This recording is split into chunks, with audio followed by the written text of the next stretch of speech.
Welcome to Comic-Con at Home. You are sitting there watching what I hope to be the greatest panel you will watch in your entire life, and that is one hosted by the brain trust of the podcast, Fascinating Gadgets, Gizmos, and Gear-Based Technologies. We are going to bring you The Mandalorian. But before we get to that, we got to introduce ourselves. I am an executive producer of this podcast and several others. I provide the masterful analysis you will hear on the show. Therefore, I am called the Analytical Mastermind. My name is Daniel J. Glenn. With me is our physics phenom, but you may also notice him and remember him from such great shows as The Science of Star Wars, The Science of Superman. I hope I'm getting these right, Dr. Dennin. Really close there. Good enough. Am I close? All right. And and of course, Ancient Aliens you're a part of. So correct what I did and then tell us a little bit about yourself. Well, so it's just Star Wars. Tech is the tricky one. Always hard to remember that show, but that's okay. Science of Superman was my breakthrough show, so thank you for mentioning that. And of course, I've also done my religion and science in book form, Divine Science, Finding Faith at the Heart of Reason. Or Finding Reason at the Heart of Faith, I should say. I can't even get my own title right, Dan. So no worries there with you. Nailed it. Love the book, by the way. Highly recommend it. Very different, but very similar to what we talk about. Very enlightening. And of course, we can't do this by ourselves, Dr. Dennin. We have our enigmatic engineer, Ben Siepser, with us. Ben Siepser is a former rocket scientist who has technology that he's worked on, has flown in almost 100 space missions. A lot of this stuff is probably still floating around in space. We're going to find out about that. But he is essentially creating cyborgs. He works at the junction point between cybernetics, machines, and biology, and currently he's working on technologies that will unlock the power of the human mind. Did I get that right, Ben? That's exactly right, Dan. In fact, I do have designs that will be in space forever until, they might end up falling into the sun, but otherwise, they're going to be around forever. They could spin out into the solar system and ultimately into the galaxy, right? I mean, they could be part of a galaxy a long time ago. I have some work that's on in a solar orbit, which means unless it'll either fall into the sun eventually, it'll impact a planet, or it'll get flung out into the interstellar space. Those are very different outcomes, man. You could destroy a city if it falls into Earth. It could end up in the sun. It won't do that. It'll burn up in the atmosphere pretty easily.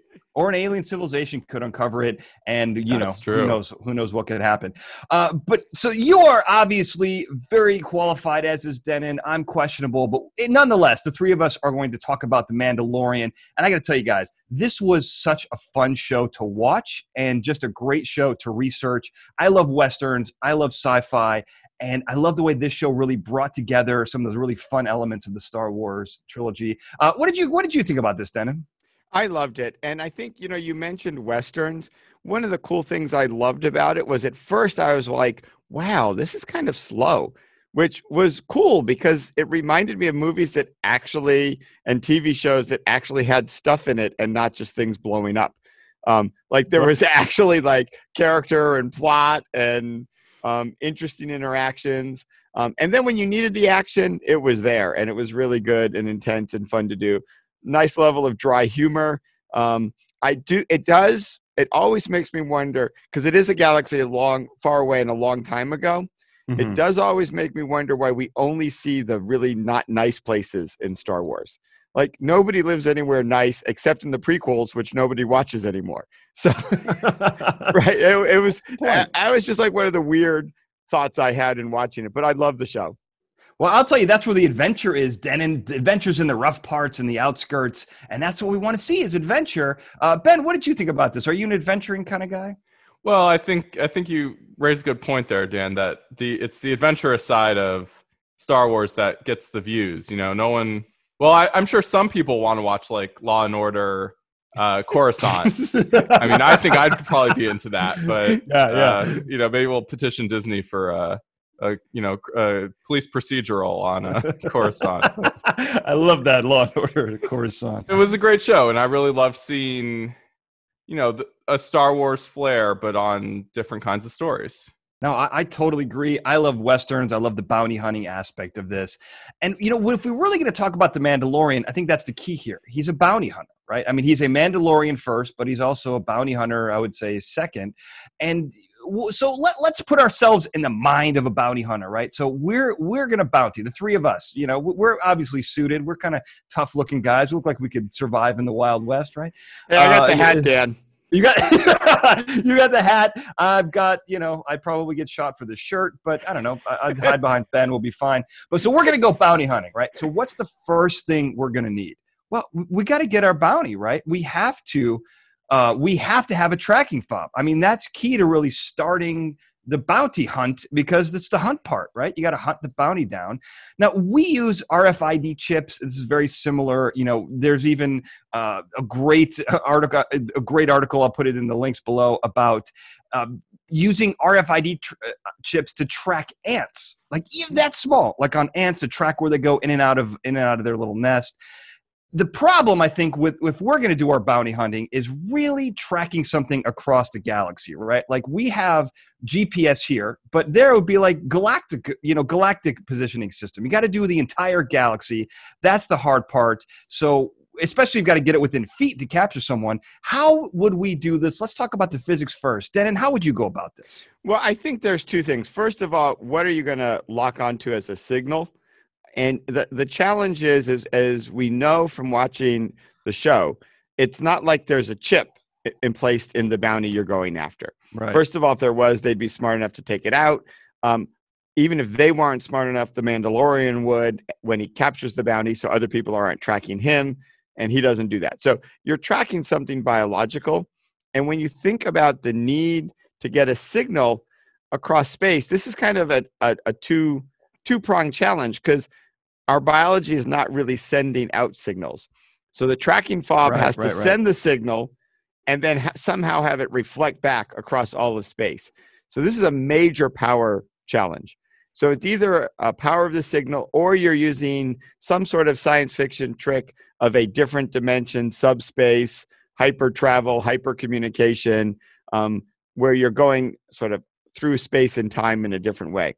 So there are some very, very critical physics challenges on the long distance.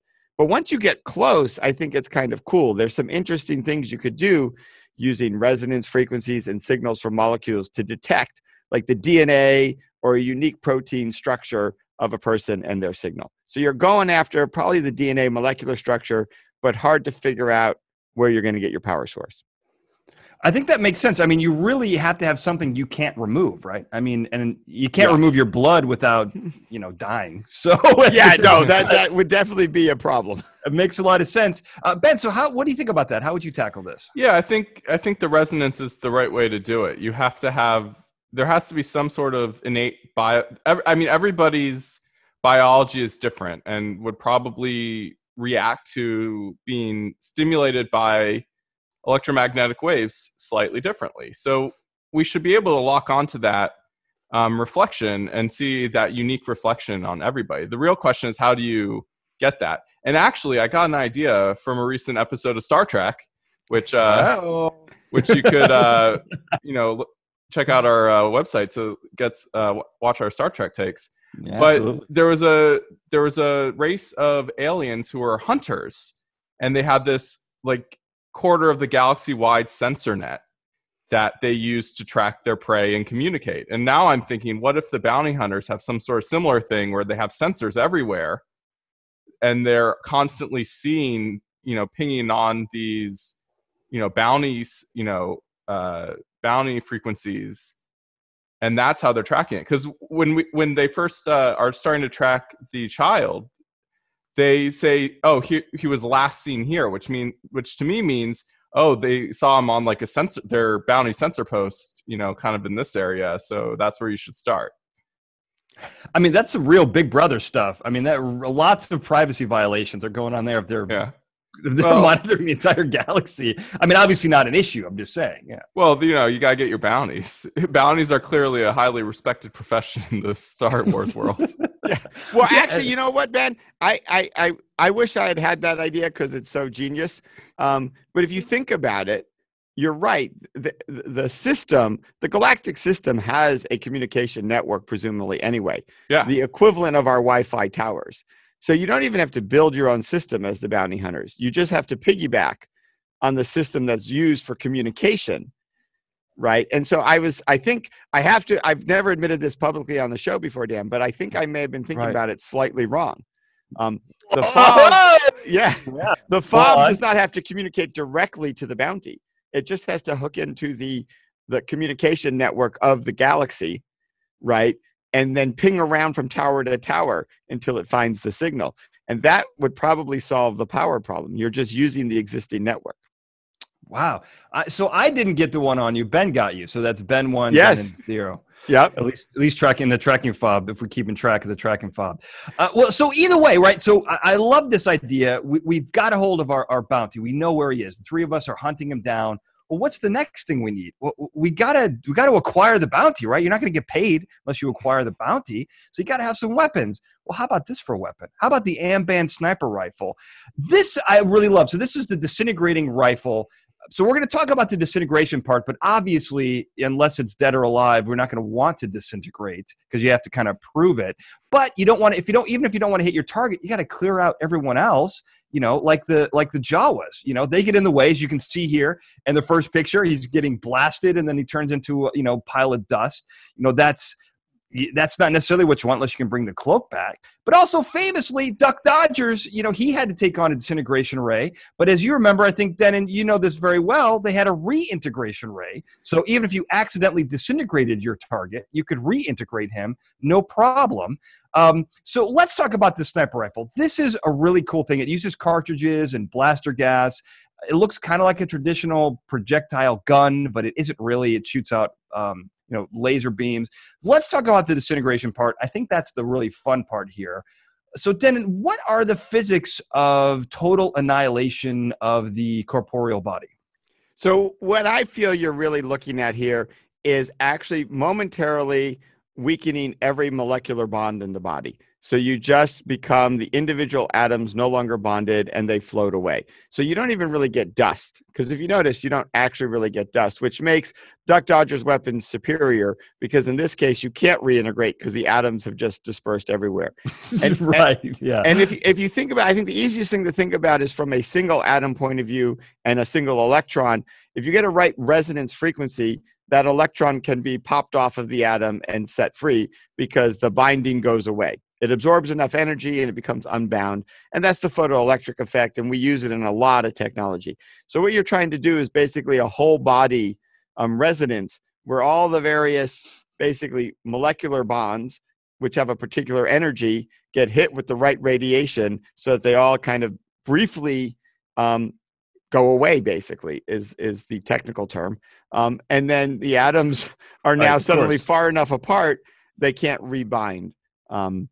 And it's hard to imagine how to get that wavelength and frequency, which will be slightly different for every atom, over the whole body. So that's the physics challenge, or more the engineering challenge, I should say. But the basic core physics is just weakening the bonds through a resonance frequency.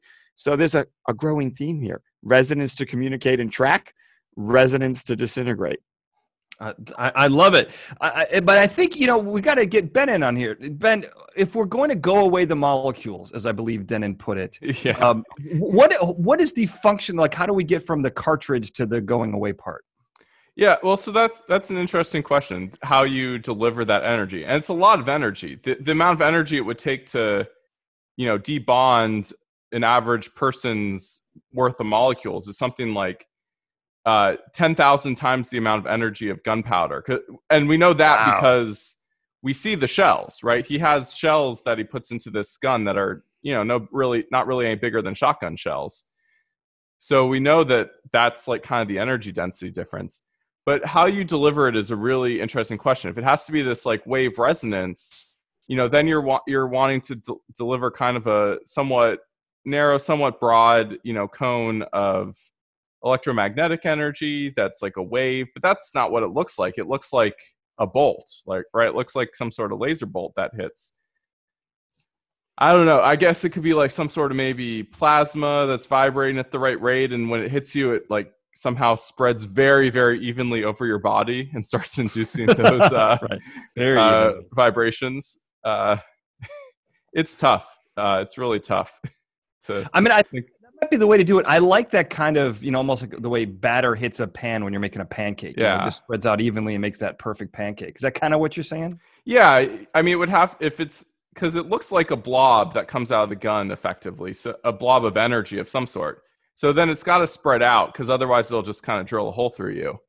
So yeah, it's got to be something really soft that can kind of spread out once it's on you. That's an interesting comment, Ben. It makes me think, which I hadn't thought of completely before, of using sort of, there's a difference at the surface of materials and in the bulk. So maybe they've figured out a way to use a surface resonance that they couple into. And the equivalent here is maybe fiber optics. There's the kids' toys where the light just totally internally reflects and you turn it on and all the light comes out the end and there's a little cool optical fiber effect. You can get interesting surface effects for electromagnetic waves. And maybe they've sort of figured out a way to engineer this for different skin types. And this may be part of the reason the cloak stays, right? Is it connects through the cloak. It just doesn't see it. It's transparent to that because it's the wrong frequency, hits the skin, spreads out, and then propagates in from there as maybe the frequency changes from the surface to the bulk. Yeah. I love that. I mean, I think that's a great idea. Yeah, or maybe it's just like really, really hot acid, and it just melts you. Yeah, and we don't see the resulting blob on the ground. I like that. I mean, that's definitely a way to think about it. What else is great about this is not only, I mean, if disintegration wasn't enough for you, right? You can also make this just a traditional blaster. It can do that, and worst case scenario, you're out of ammo, you're out of blaster gas, and someone's coming down on you hard.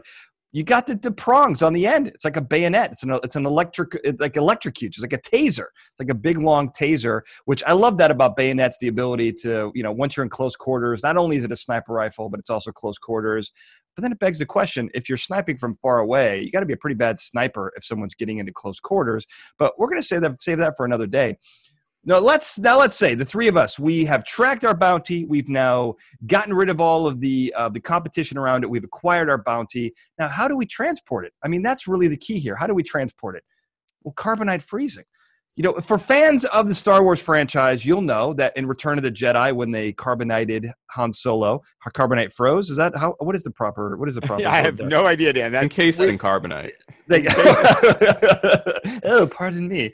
Once he's been encased in carbonite, that was really an experimental process at the time. They weren't even sure if he was going to survive it. But by the time the Mandalorian hits, in the first episode, he's got 4 or 5 of these guys packed into his little speeder there. So this is, it works. It's kind of become main place. We dedicated an entire episode to this, so I recommend you checking that out. But we're going to talk about a couple of things here because I really like a couple of new aspects that I found about Carbonite Freezing. Now, again, we talked about this is probably a marketing ploy. They're probably not freezing anyone. The most likely scenario is they've kind of protected the bounty with a hard carbon outer shell. And that's really the point, is to keep it protected from jostling or falling or anything. And we've really kind of induced a suspended animation inside. That's at least my theory. And I think all the knobs and gears, as you can see in this picture on the side, are really keeping that person in a stasis. What do you guys think, Dennin? What do you think about this? Well, first of all, I just want to say it's a very, very clever restraining technique, right? Almost every other restraint form we see people escape from at some point: handcuffs, shackles, straitjackets. Han Solo doesn't escape from Carbonite Freezing. Someone has to break him loose, right? Right. Yeah. Once you're either frozen or in suspended animation and covered in carbon, you're really done. So it's a great safety mechanism. It's not, I think the only thing you could add to this is freeze drying so they're smaller and then unfreeze drying so that you can pack more on the ship. That was just, I know that doesn't answer the question of how to do it, Dan, but I was just kind of thinking of that. But when you think about freezing, and I think we go into this in more detail in the longer episode, the challenge with a pure freezing mode is bursting the cells. Many people don't remember that ice is actually a little less dense than water, which is why it floats. But that means you expand for a moment when you freeze things. And in cells, that can be rather dangerous. So you have to do some tricky stuff if you want to freeze something and not burst all the cells so that when you unfreeze it, it actually can work. So I love your idea of kind of a suspended animation with just a surface freezing and encasing to keep it safe and secure. Yeah, I mean, I think that might be the way to go. Ben, what do you think about this? Yeah, I mean, I feel like we see Han pretend like he's cold. You know, I mean, he was cold. I mean, it's a true video documentary of what happened in a galaxy far, far away. Right, of course. Ago. But he does seem to be like shivering when he comes out of the freeze in Return of the Jedi. But it does make sense. Like you can't. I mean, if you do, I mean, what I do like about when we see the carbonite freezing is, one, there's a lot of there's a ton of, you know, smoke or not smoke, but mist that implies it's very cold. And the way you do freeze cells so they don't burst is to get them very, very, very, very cold, very, very, very fast. To maintain cell cultures and things like that, we put them in liquid nitrogen to freeze them really quickly. So, you know, if you had a way to flash somebody's body down to, you know, negative to like, you know, 70 Kelvin or whatever or so, where liquid nitrogen is instantly, then you can kind of maybe thaw them out without any damage. But getting that instant transition is really tough. So I think the suspended animation seems more plausible. And what I like about it, though, you can combine that with mild cold and all the stuff, right? So if you're basically putting them to suspended animation, cooling their body down is a good way to preserve it, even if you don't freeze it, and then coating it in the carbon. And then he will be cold when he wakes up because it was a cooler temperature. And also, you know, he's kind of, you know, got to get the blood flowing, right? It's not been flowing real fast. And we all know circulation is what keeps us warm. So completely consistent with your theory, Dan, of a cool suspended animation, but not a complete freezing. You really have the two choices. You can cool them a bit, but not freeze them. Or as Ben said, it's certainly true. If you want to preserve the cells, it's got to be a super rapid flash freeze. And that's probably harder to do. Yeah. Well, I love your sea monkey idea. I mean, don't get me wrong. I love that as a definite close second.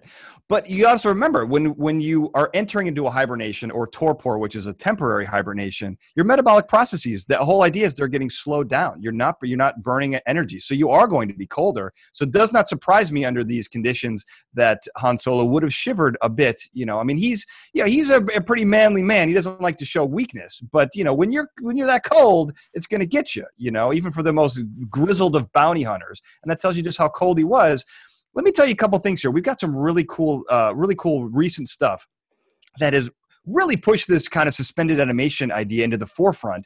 In 2013, there were some Italian scientists who kind of wanted to look at non-hibernating animals that don't hibernate, and see if they could induce it. Well, they were able to. They were able to, in rats and mice, they were able to target a specific part of the brain, this group of neurons. They were looking at your thermoregulatory defense. So when animals go into that as kind of a defense mechanism against, you know, lack of food, cooling of temperatures, and they found that they could not only induce it, but they could pull rats out of this situation. And rats don't normally hibernate. And it was very easy. They were able to do it, so much so that there were several companies. SpaceWorks is a company that's been contracted by NASA to look at stasis for flights. And even recently, in the past month, they've discovered an actual snooze button. So in 2013, they kind of set the stage for this, but they've now actually found a snooze button where if you activate it either chemically or even with electricity, you can trigger hibernation or torpor very easily and very consistently, and you can come out of it very quickly. And I think if we can find that little snooze button in human beings, I think we're there. I think that's actually the way to go here. And I think it's all consistent, not only with what you're talking about, but with what we see on screen. How about that? Well, the nice thing I liked about that, Dan, was the snooze button, because I never wake up right away. I always need the snooze button. So if you were going to put me in suspended animation, I do think I'd want to be able to snooze, get a little extra suspendedness, and then come back out. Right. And I like the idea. When they did it to Han, they clearly hadn't perfected it, because he had that kind of scary look on his face and was screaming and his arms were up. And of course it was as a really massive prisoner. But if you did it on purpose and I was volunteering, it would probably be like getting the anesthesia at the dentist and just going to sleep. I like knowing I would be coated in carbonite so no one could damage me while I was asleep. Right. Oxygen may be an issue. That would be my only thing. I'd want to make sure I was getting oxygenated. So, well, that's what the knobs and buttons are for. Right, of course. Yeah, that would be my only fear. But as long as you give me confidence that we're going to do that, then I'm all right with that. Okay, so we've got our charge, and we're going off. Once we turn in, as we see in the show, it's with the child specifically, like once he gets his bounty, whom he doesn't freeze, so it doesn't hold to the example, but bear with me, people. Once he takes his bounty and turns it in, he's going to get paid, right? So the three of us, we're bounty hunters. We've turned in our bad guy. We're getting our money. The Mandalorian gets paid in Beskar, which it does have a value. I think it's only on Mandalore. I think it's the only place you can find this. But what's great about this is it's obviously, much like gold, it has an intrinsic value from a science standpoint. Like it doesn't rust and it conducts electricity. But we've also put a lot of value on it as a trading commodity. And I think Beskar kind of falls into this, although Beskar is much more interesting from a property standpoint. But let's talk about this. It's an exotic metal. It's kind of rare, so that probably means it has some very unique properties. So what do you think is going on here? I believe that it kind of repels blaster bolts, so there's some kind of electromagnetic property to it. What do you guys think's going on here? Dennin, I'm going to go to you first. Well, I'd like to continue our theme of resonance. We skipped one. I should have slipped it in for the freezing somewhere, but I forgot to. That's okay. We'll just pretend I did. It'll be an almost resonance. Right. Yeah, we'll go back. But when you think, one thing I love about the Star Wars world as a sort of physics geek is I really feel it's a fairly consistent weaponry system that's very plasma and magnetic field, electromagnetic based, in ways that resonances do matter, right? Because that's sort of how these fields interact with things. And so if you think about metals, right, the reason metal reflects certain light is the way the wavelengths interact with the metal. So sometimes it gets absorbed because it's the right energy, and sometimes it reflects. So really shiny metal reflects a lot of stuff. That's why it's mirror-like.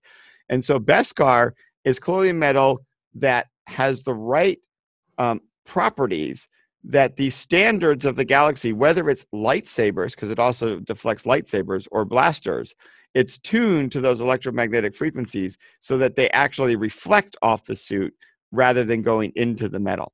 And it's a subtle but very interesting and exciting use of physics in my mind. So it's a really cool metal from that perspective, in that it was just lucky, I think, that the rest of the universe designed their weapons around this particular frequency range. And they all have to be in the same frequency range because that's how they interact with each other. And then you got this metal that repels them. Wow, that really ties it up. I was kind of wondering if it's the metal itself that has the properties, or if it can generate some sort of electrical field, or if the Mandalorian, kind of generates an electrical field that repels it. I don't know if that even holds any water, but Ben, what do you think? Well, I think that's exactly, to some degree, what is going on. I think the metal probably has some sort of amplifying or resonant effect, but we see in the show that when his Beskar plates are damaged, that there's electronics underneath them. So there's some sort of energy, projection or focusing going on under the suit, shall we say, to generate some sort of shielding effect beyond just what the metal can do. I think that makes a lot of sense because, I think a lot of things have inherent properties. We see this in the pharmaceutical industry, right? We find something in nature that has some sort of effect on, let's say, bacteria, and then you in some ways enhance it. A strong word would be to weaponize it, right? So this metal has these properties, and then through electrical current or through technology, you kind of enhance them to, superhuman levels. I think that's probably what's going on here. In my opinion, anyway. I think you could also think of it as like it's the Beskar's forming the core of like a magnetic field, where the Beskar is inherently a very strong metal, but it can also be magnetized or used as an antenna to amplify any repelling qualities it inherently has. The other advantage of making it dynamic by having the electronics behind it is you could probably also slightly enhance the range. So if someone tweaks their blaster, tweaks their lightsaber, you have the ability to sort of modify your protective properties of the Beskar. But what I also, if it's a combo passive active, so the Beskar has its own intrinsic properties, it's really nice for the Mandalorians because if your internal electronics fail, you still have a level of protection that other people don't. Right. And, iron's a good example in sort of a very abstract parallel way. It has a lot of cool magnetic properties that are enhanced and better if you put it as the core of an electromagnet. But even without, putting it inside a coil and making an electromagnet, it still can do a bunch of stuff. But as we saw when we've discussed the Roadrunner and the Coyote, you're always better with the electromagnet than just the plain magnet. Right. I think we've proven that without a shadow of a doubt in our Acme panel. I think that's exactly right. You always want to go with an electromagnet as far as I'm concerned. Yeah. So we have this, this is kind of the core of what we're talking about. This is, a soup to nuts if you want to become a bounty hunter. These are really the 4 things that you need. But as we see, and as the title of our panel is, The Mandalorian and His Many Gadgets. We've got several other gadgets here. Some of these are really fun. So another one, the magnetic bomb. This one, I think, it's kind of this thermal detonator that he sticks to walls and basically can explode the entire wall off. I like this from a physics standpoint because I don't know how it works. But A, you got a couple interesting properties. It sticks to anything, basically. And B, it has a lot of firepower for an extremely small device. And C, I don't know if he can detonate it remotely or if it's on a timer. These are all big questions. Dennin, what do you think about this? Well, I have my initial sort of funny physics reaction to this, which is a magnetic bomb would be the last thing I would pick for sticking to any surface because so few things are magnetic, right? Fair enough. Most walls are stone, particularly as we've described, we're in the poor parts of the galaxy. Right. Or the dangerous parts, yeah. Well, dangerous and poor and run down. You look at those buildings, I'm not convinced there's a lot of metal in them. But that being said, glue works really well for sticking to stuff. I really would be very comfortable with sort of the low-tech, just sticky bomb versus the magnetic bomb. But I agree with you, Dad. It's an important Mandalorian tool. If I'm a bounty hunter, I do want my bombs that can stick to anything. And if I have to admit, if you go to kind of the sticky glue version, there's always the trick of why isn't it just stuck in your belt and you can't get it out. So there's pros and cons to both of these. Well, I will tell you, I just put on a new pop socket onto a new phone case, right? Easy. It's glue. It's sticky base adhesive. You just pull that little package, the little protective seal off. Exactly. That's all you got. You just do that. I love the low-tech version. Ben, what do you think about the low-tech version? Yeah, no, that's got to be what it is. There's either some double-sided tape and he's, maybe the on his belt, there's just the strip of the plastic it can release from. Right. Or maybe there's like a little plunger of goo that when you press it against the wall, it squirts out and that's what holds it down. Ooh, I like plunger of goo. I'm going to trademark that. or hey, I got something else for you guys. Or what if it's just one of those little like sticky suction cups? It just needs to stay there for a little bit, right? Or is that not? I don't know. Those walls look pretty porous. Suction cup won't work very well on like a rough stone wall. That's fair. All right. That's actually fair. For a big flashback, Dan. Yeah. I wonder if it's the little like sort of micro hairs like Spider-Man actually uses to climb walls that end up in these frog pads or something. No, gecko pads. Yeah, so gecko pads is something people should Google. Cool micro hairs. Maybe that's what this is. Yeah, I was also thinking it could be like Velcro-y hooks or maybe just little spikes. There's little spikes there and he's really strong and he's just smacking it through the wall a little bit. Oh, I like that. Those are all that really sticks it to anything. I like the spikes because you don't have to worry about glue and then, mishap. Because you don't want one of these things to be attached to your leg or to your belt. You don't want to accidentally, with spikes, when it's attached to your leg. Now, let's talk. So we've got the adhesive part down. I think we've nailed that. What about this explosive force? Am I the only one who's impressed by how much bang you get out of this extremely small device? No, it's a lot of bang for a small device. I mean, explosives are a lot more powerful than I think we realize. Like if you watch some Mythbusters and you see like what it takes to take down like a cinder block wall, it's not that big of an explosive, but it's also not that small an explosive either. Like it's more like Ziploc baggie size than it is, ping pong ball sized. Yeah. So I have a question for you, Ben, actually, in this space, because this is more an engineering question. Is there any analogy between the fact that we're getting better and better at making batteries smaller, that we also could get better and better at making explosives smaller? Or is that just a fundamentally different engineering energy question? No, that's absolutely true. And there's definitely things that are better explosives than what we use. Some of our explosives are kind of inherently weakened because they're stable. Like Okay. like C4 isn't pure explosive. It's explosive stuff mixed with a stabilizer and putty so that you can form it and stick it to stuff. TNT is kind of the similar thing. Like, it's not just straight nitroglycerin in there. It's nitroglycerin that's been put into a stabilizing agent, so it doesn't just blow up when you flick it with your finger. Although, if the Mandalorian was crazy, he could use much more It's certainly possible explosive. he had a much higher uncut explosive that was unstabilized as well. Well, old-timey dynamite sticks were pretty unstable. Oh, they were super dangerous. If they fell flick would have set them off. Yeah. Yeah, like there are all sorts of stories of like wagons that went over a rock and blew up. Right. Yeah. Because that stuff was super dangerous. And especially when it was like nitroglycerin that was like poured into stuff, like it would leach out, and then you'd have this pool of nitro at the bottom of your case, and it was oh my god, horribly dangerous. That does sound really dangerous. All right, so I think we've got the magnet bomb. Here's a couple other little things we got. The mini rockets, I believe they're called the whistling birds. Really, we have these rockets. This is not crazy technology. The crazy part is miniaturizing it to basically homing missiles that fit into your wrist. How close are we to anything? Even what is this? I don't even know what the smallest rocket we have is. But is this possible? At some point. I think kind of. It depends on what the weapon is. If the weapon is kinetic, I think it would be tough, because something that small, it's going to be really difficult.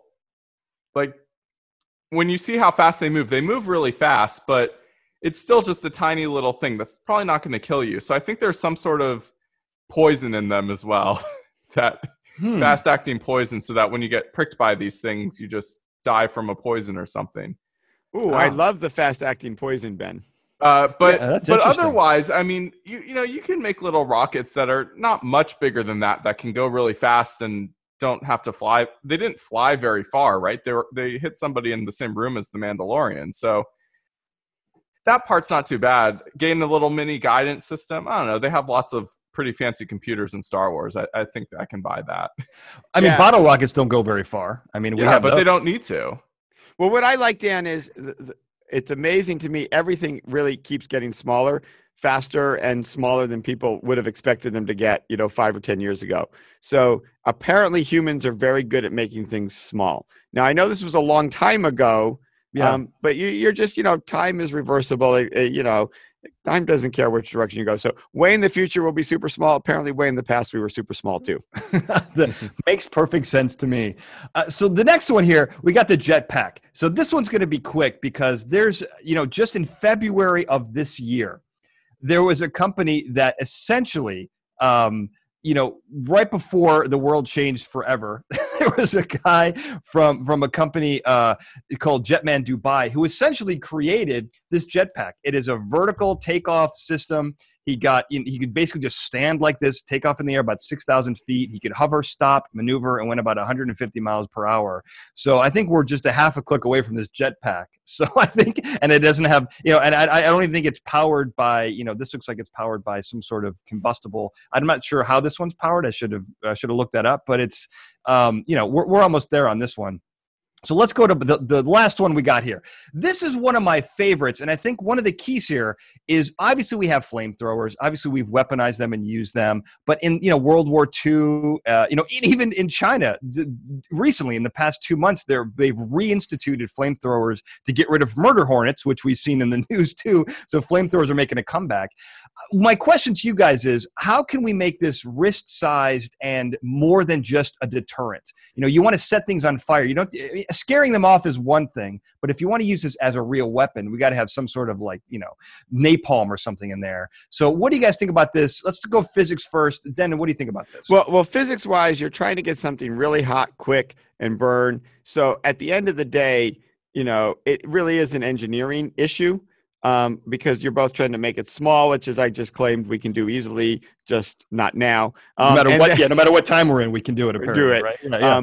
But I think you've got an engineering problem of getting something sort of hot and sticky that will land on your target and actually burn it. So I will then send it to Ben to engineer our hot, sticky flame.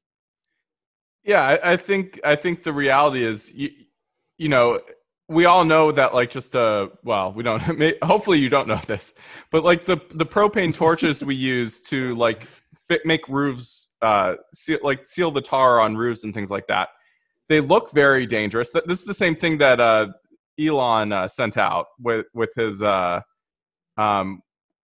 his like Kickstarter for the boring company. These are things you can buy at a Home Depot for fixing, well, maybe not a Home Depot, but these are things that like take regular propane and are used to, melt roof tiles together.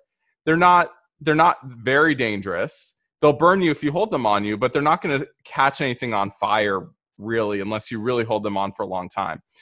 Wartime flamethrowers, which Dan alluded to, use napalm, which is a jellified gasoline. So it's literally gasoline that's been turned into jelly, and it wasn't just burning the air, it was actually flinging sticky goo onto you that was on fire, and that's how it actually hurt you. And something like that requires a lot of volume, because that's a thing that has a lot of volume to it.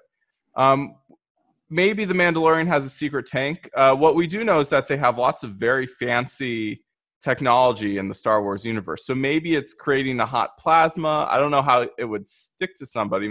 Maybe there's like some resonance stuff like we were talking about before that makes the plasma stick to you. A plasma can stick to you because it can be charged, and so electrically charged, and maybe that's how it kind of would stick to you. But I think the more interesting thing is we see towards the end when the flame trooper shows up is he has a huge tank on him. And that fire looks a lot more dangerous. So I think actually what's going on is the flame trooper has the actual napalm and is actually dangerous, whereas the Mandalorian's wrist flamethrower is kind of just a cool thing that gets people to go away. Yeah, maybe it is just a deterrent. I will say just one word, Dan.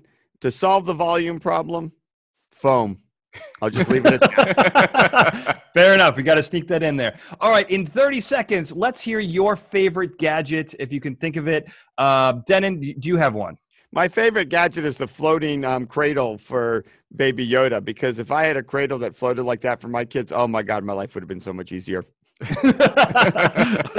love that. Ben, what do you think? I think I love the droid IG-11 and his I need a fun droid that will help me out. That you can reprogram and do whatever you want. It can be exactly. An assassin. It can be a nurse, a nanny.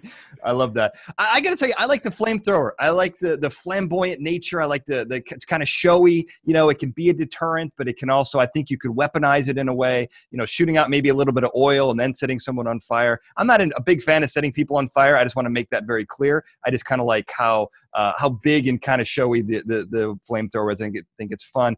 So that's the Mandalorian, guys. We did it. We are the Brain Trust. Here is how you can get in touch with us on social media. And of course, if you want to get in touch with the show, here it is. So this is wonderful. I think you got to be really responsible. As we always say, we're giving you a lot of information. Be safe, be responsible with it. You want to be a superhero, not a supervillain. But thank you guys so much for watching our Comic-Con panel. Any closing words, Dennin? No, I'm good. This was fun. Thank you, Dan. Great shout out to the Comic-Con audience. Ben, you got any final words? You're going to get the last say here. Just thanks, Comic-Con, and hope to see you all next year. Until next time, thank you for watching.